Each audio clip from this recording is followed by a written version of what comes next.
Il prête souvent à confusion lorsque nous regardons son étiquette. Mais soyez rassurés, l'huile de serpent n'a pas été réalisée à partir de serpent, mais à partir de plusieurs huiles végétales.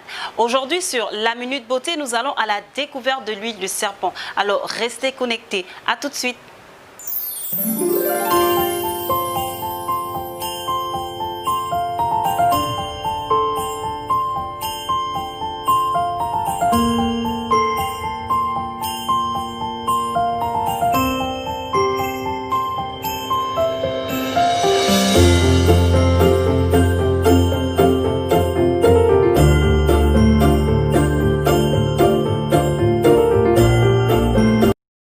Venue tout droit du Maroc, l'huile de serpent n'a rien d'animal. Soyez rassurés, il ne s'agit pas d'un reptile.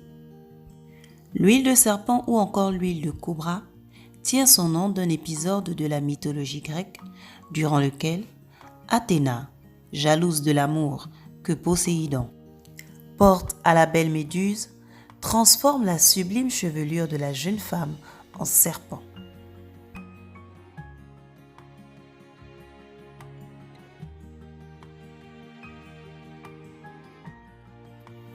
L'huile de serpent, parce que c'est la combinaison de plusieurs huiles végétales.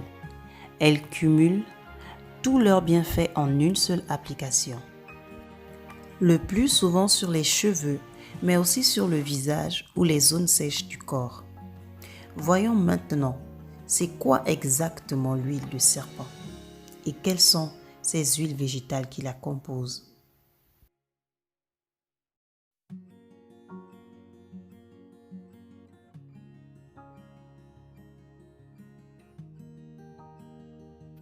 Dans la composition de l'huile de serpent, on dénombre pas moins de 8 huiles végétales aux multiples bienfaits. Nous avons tout d'abord l'huile de ricin qui est nourrissante et fortifiante, l'huile d'amande douce, apaisante et adoucissante, l'huile d'argan, régénérante et restructurante. Ensuite, nous avons l'huile d'avocat qui est nourrissante et protectrice, l'huile de coco, hydratante et émolliente, l'huile de roquette, stimulante et anti-chute, l'huile de sésame, restructurante et assouplissante, l'huile de tournesol, répulpante et régénérante.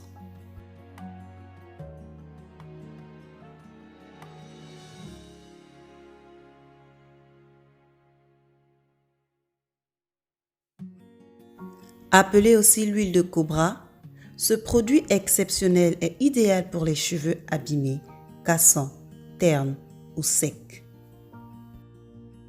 Grâce à la présence de l'huile de ricin, il favorise la pousse et nourrit les longueurs fourchues. L'amande douce et l'huile d'avocat permettent de nourrir la chevelure. Bien connue pour ses vertus cicatrisantes et hydratantes, l'argan protège la fibre capillaire des UV, tout comme l'huile de sésame.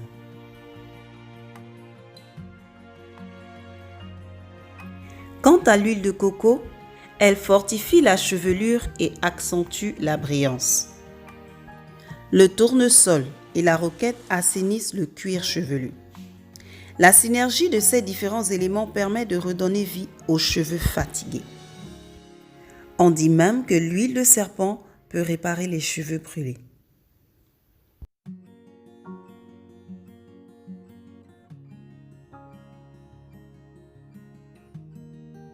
Sur le visage, on peut l'appliquer en soin de nuit après un bon démaquillage afin de relancer le renouvellement cellulaire. Non seulement ce mélange apporte aux peaux sèches et déshydratées tous les lipides dont elles ont besoin afin de maintenir un bon niveau d'hydratation, mais elle apporte aussi un maximum de vitamine E antioxydante et constitue donc un excellent anti-âge. En revanche, comme il est assez nourrissant, ce soin est déconseillé aux peaux mixtes à grasse. Pour tous, l'huile de serpent fait des miracles sur les zones sèches et rugueuses, comme les coudes, les talons ou encore les genoux.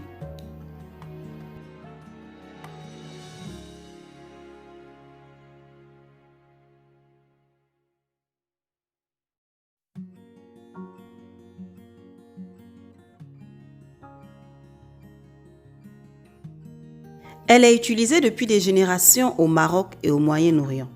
100% naturelle, elle est aussi fortifiante, protectrice et donne du volume. Ainsi, tous les types de cheveux peuvent l'utiliser, des cuirs chevelus à tendance grasse. Si vous souhaitez avoir une belle chevelure, appliquez-en sur vos longueurs, puis massez votre cuir chevelu. Placez ensuite une serviette chaude sur votre tête. Vous pouvez laisser poser environ une vingtaine de minutes. Puis, vous faites un shampoing et rincez abondamment. Celles qui ont les cheveux particulièrement abîmés peuvent même laisser l'huile de serpent poser toute la nuit. Et au réveil, la chevelure est plus brillante et régénérée. Vous pouvez renouveler cette opération une fois par mois, voire toutes les 2 semaines. Merci d'avoir regardé cette vidéo et merci de vous abonner sur notre page et de cliquer sur la cloche de notification. Quant à moi, je vous retrouve mercredi prochain pour une nouvelle vidéo chez Et tout Nature.